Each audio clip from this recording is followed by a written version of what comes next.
Sindh आबादगार board के अॻवाननि सां संदन शिकायतुनि जे अज़ाले लाइ ज़राअत जे सूबाई सेक्रेटरी सैयद एजाज अली शाह गॾजाणी कोठाई।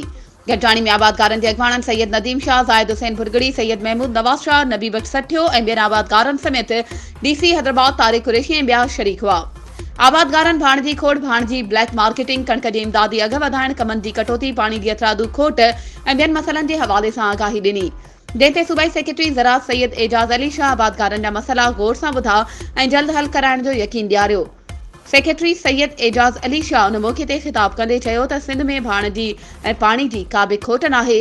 इरिगेशन खाते जे चीफ इंजीनियर खे हिदायतूं जारी करे छॾियूं आहिनि त जल्द पाणी जी खोट, जॾहिं पाणी जी खोट नाहे त पोइ पाणी केॾांहुं पियो वञे। आबादगारनि खे पाणी मुकमल फ़राहम करे संदन शिकायतुनि जो अज़ालो कयो वञे। हुन चयो त भाणजी ब्लैक मार्केटिंग में को बि डीलर मुलविस निकितो त खेसि बख़्श न कयो वेंदो। वधीक ख़बरूं ऐं अपडेट्स जे लाइ असांजे चैनल खे सब्सक्राइब कयो ऐं हा, बेल आइकन खे प्रेस करणु न विसारिजो त जीअं असांजी हर नई अचण वारी वीडियो तव्हां ताईं पहुची सघे।